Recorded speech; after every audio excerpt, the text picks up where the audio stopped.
teman-teman media, wartawan, media cetak elektronik yang saya hormati. Malam hari ini saya sangat berterima kasih sekali dari kantor Ranloko karena saya biasanya didampingi oleh Managing Partner Ranloko, Saudara Rahmat Riyadi, untuk tampil ke media bersama dengan tim sebelumnya dari Fadel, yaitu Bangkit dan teman-teman.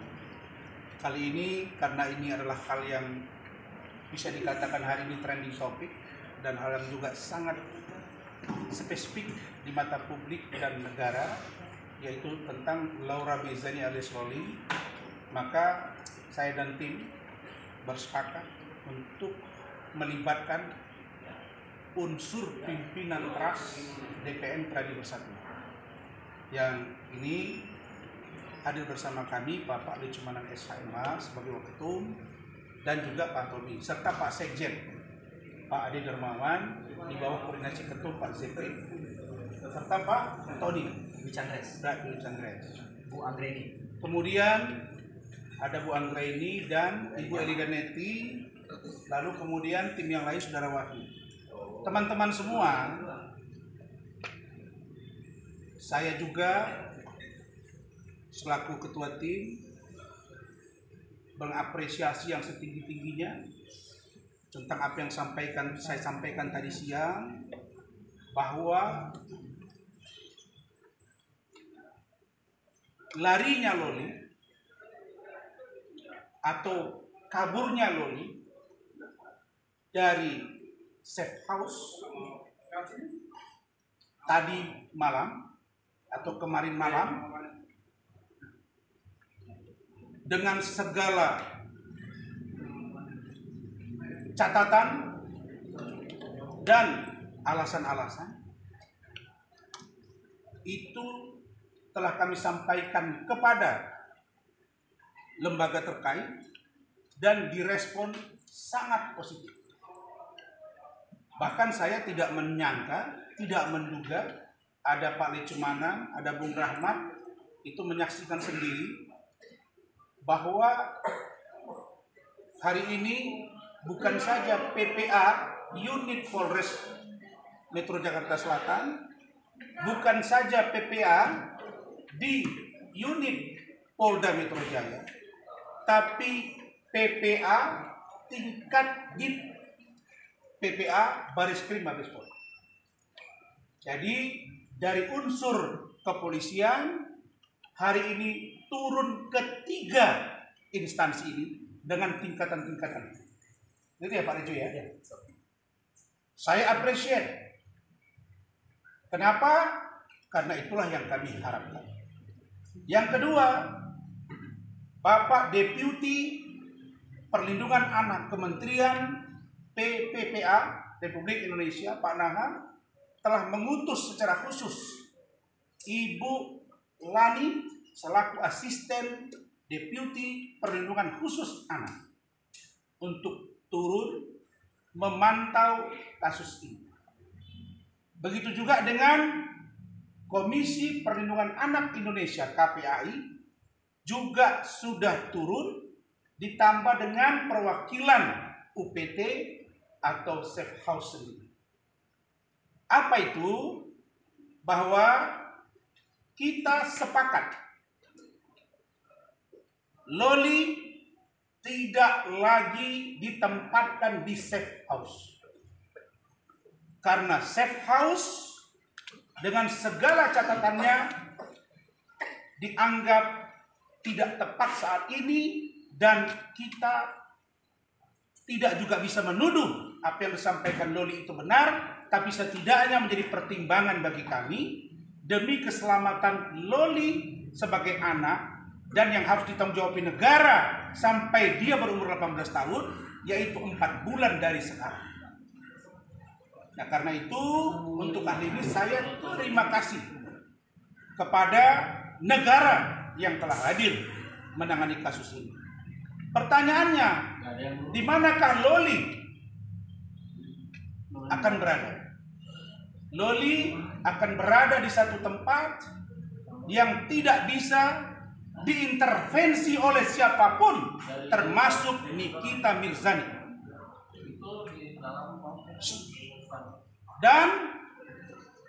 Dan permintaan Loli bahwa dia tidak mau bertemu dengan ibunya atau Nikita Mirzani juga dikabulkan oleh lembaga dan institusi terkait yang telah rapat pada hari ini, termasuk Polres Jakarta Selatan. Jadi setelah nanti di sana, saya sebagai perwakilan dari Loli yang diminta oleh Loli, maka akan ada ruang bagi saya dan keluarga untuk melihat dia secara berkala dan akan menanyakan perkembangannya. Dan tempat dimaksud amat sangat baik, kompeten, dan sangat aman. Nah, di mana tempatnya saya tidak bisa ungkap karena itu adalah pertimbangan khusus dari lembaga. Saya terima kasih. Nah, tentang Nikita Mirzani yang telah menganiaya saya tidak mungkin berdiam diri. Saya telah membentuk tim dan menunjuk Pak Lecumanan sebagai ketua, dibantu wakil ketua Saudara Abdul Hadi, dibantu Bung Tommy, Pak Bu Ida dan teman-teman serta Rahmat untuk memproses kasus ini, karena saya merasa bahwa apa yang dilakukan ini sangat tidak pantas dan saya membela anaknya yang telah diurus oleh negara berbulan-bulan. Untuk itu sikap yang tegas dan bagaimana strategi ke depan terkait dengan Nikita Mirzani ini, saya persilakan kepada Pak Lecu untuk menyampaikannya. Baik, saya Pradi Bersatu ya, dari Pradi Bersatu ya, di mana Bang Rasman itu adalah kader kami ya. Ini hari ya, saya mau tunjukkan sama Indonesia, seluruh Indonesia, ini Bang Rasman ini bela orang benar. Kenapa sampai Loli itu bisa lari dari safe house? Berarti kan sudah sangat terancam. Artinya tidak nyaman lagi sampai dia kabur, nyarinya Bang Rasman. Dan Bang Rasman tuh hadir itu untuk bela dia. Jadi untuk Nikita ya, mohon maaf ya Nikita ya. Jadi kamu yang melakukan pemukulan terhadap Bang Rasman ya, kamu akan tunggu tanggal mainnya. Ya, kita akan diperiksa di Polres Jakarta Selatan hari Senin. Oke. Saksi pelapor kita periksa, korban semua kita periksa ya. Kau tunggu ya Nikita panggilan dari Polres Jakarta Selatan. Saya pastikan pasal 351 akan mengancammu. Oke? Itu dari saya. Oke? Kemudian Bung Tommy ada pesan lanjutan? Ya, kalau kita lihat ya dari kronologi ceritanya Bang Rasman ya, ini kan bentuk dari penganiayaan ya. Penganiayaan ini kan unsur-unsurnya sudah jelas. Jadi artinya kasus ini dikawal oleh semua ya, netizen dan semua rakyat Indonesia melihat ini. Tentunya kalau kita lihat di sini unsur yang sudah masuk seperti ini, harusnya kita mengawal kasus ini sampai dengan proses terakhir ya, artinya proses tersangka nanti ya. Ini kita akan kawal kasusnya Bang Rasman ini karena nggak ada ruang lagi bagi orang yang menganiaya, menghujat dan menghina ya. Itu yang terpenting. Baik, silakan Bung Rahmat sebelum ke Bu Ida. Oke, baik teman-teman media, terima kasih banyak sudah mengikuti perkara ini dari tadi malam. Luar biasa sekali, hampir 24 jam teman-teman standby di Polres Jakarta Selatan. Pertama, saya mau menyampaikan informasi dulu sedikit tentang tadi ada perbincangan kami sedikit dengan saudara Loli atau LM. Seperti yang Pak Rasman tadi sampaikan, bahwa tidak ada skenario apapun dari Ran Lovem, apalagi dari Pak Rasman secara pribadi terkait dengan kaburnya saudara Loli. Dan itu tadi Loli sampaikan secara terang kepada saya. Kemudian saya tadi sempat bercanda dengan Loli, oleh karena Loli mengatakan, pertama saya menyampaikan bahwa Loli, kalau seandainya kamu akan dibawa kembali ke safe house, gimana kira-kira?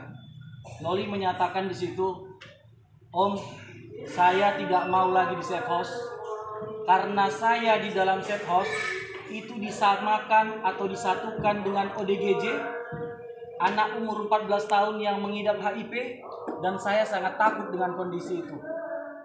Om, kalau seandainya itu terjadi, saya mohon kepada orang umum semuanya, ajukan saja permohonan ke pengadilan agama untuk saya diadopsi.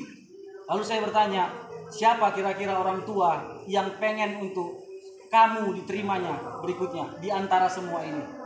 Loli secara tegas mengatakan, saya mau bersama Pak Rasman. Artinya memang kami tidak ada membuat skenario apapun, tapi ini murni karena kemanusiaan. Tadi malam tidak bisa dihubungi, Ya. dia tidur. Saya tadi malam ada sekitar 20 kali ditelepon oleh Pak Rasman dan tim dari sekitar jam 11:30 sampai dengan pukul 3. Dan mohon maaf, itu memang karena handphone saya setiap jam 11 malam itu di mode tidur gitu. Jadi memang tidak ada pemberitahuan lagi di atas jam segitu. Nah, memang sekitar pukul subuh saya langsung hubungi Pak Rasman dan bersiap untuk merapat ke sini. Jadi begitu kondisinya teman-teman semuanya, tidak ada skenario apapun terkait dengan kondisi yang ada hari ini. Dan kami menyatakan dengan tegas bahwa hari ini kita harus bersama-sama untuk menyelamatkan Loli.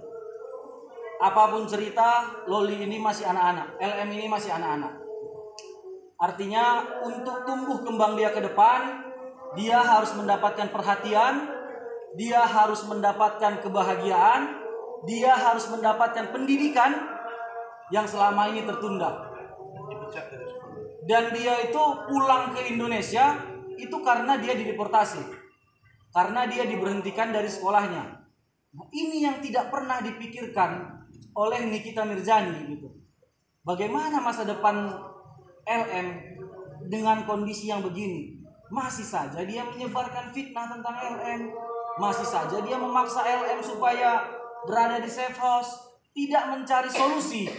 Padahal saya melihat dan teman-teman tim hukum semua melihat ini adalah hal sederhana untuk menyelesaikannya. LM hanya perlu datang ke tempat Pak Rasman, menyampaikan kondisinya dan bercerita dan meminta maaf gitu. Dan meminta maaf kepada Loli sendiri gitu. Saya pikir ini bisa diselesaikan. Tapi dengan kondisi NM yang tadi malam sangat arogan. Bahkan saya mendapat informasi dari beberapa teman-teman yang menyatakan bahwa NM hadir ke sini itu dengan membawa pasukan 3 mobil gitu. Artinya memang sudah ada niatan untuk membuat ribut. Artinya mensreanya sudah ada, Bang. Dan kami meyakini ini memang disengaja untuk memancing Pak Rasman gitu loh. Dia mengetahui bahwa Pak Rasman ini selama ini memang dikenal sebagai sosok yang tegas. Mohon maaf Pak, saya sampaikan agak sedikit temperamen, walaupun sebenarnya tidak begitu. Kalau saya yakin temperamennya tidak ada. Itu karena murni dalam hal melakukan pembelaan hukum terhadap kliennya. Saya pikir siapapun pengacara, ketika kliennya dikriminalisasi, pasti akan bersikap tegas. Pasti emosinya akan menaik gitu. Dan yang disampaikan atau dilakukan Pak Rasman selama ini ya itu gitu. Artinya Pak Rasman adalah orang yang mampu menjaga emosionalnya. Dan itu terbukti tadi malam. NM datang beramai-ramai, kalau bahasa Medannya mengogar atau menggertak, meminta supaya dirinya dipukul. Tapi Pak Rasman dengan santai diam aja gitu. Dan paling hanya menjawab, "Kenapa kau NM?" gitu. Tenang aja gitu. Sampai pada akhirnya NM melakukan pemukulan itu. Nah, kemudian terhadap dengan laporan yang disampaikan tadi malam oleh Pak Rasman, tadi sudah ditegaskan oleh Abang Ketua, Babang Anda Lecumanan, ini adalah babak baru. Kemudian saya mau coba tantang NM. Kemarin dia bilang dia menjanjikan 5 miliar untuk Fadel pasti ditangkap di akhir Desember. Mana janji kau? Kau realisasikan itu. Karena kami Desember kemarin, kami yang bayar kau 5 miliar. Kemudian kami sudah berkomitmen, apabila NM memberikan 1 miliar kami pastikan untuk teman-teman wartawan. Kan begitu. Nah kemudian hari ini kita buat lagi pertaruhannya. kau duluan masuk atau Fadel? Saya berani bertaruh untuk itu. Sampaikan kepada NF. Baik, saya pikir itu aja. Baik. Terima kasih semuanya. Ada satu poin penting harus lihat. Saya harus lihat, saya harus ikut administrasinya, ya Pak Lecu ya. Dan kami harus pantau perkembangannya. Kami nggak bisa kalau langsung ditunjuk karena berdasarkan pengakuan dari Loli, dia mesti saya lihat dan tantenya Bu Ade untuk memastikan.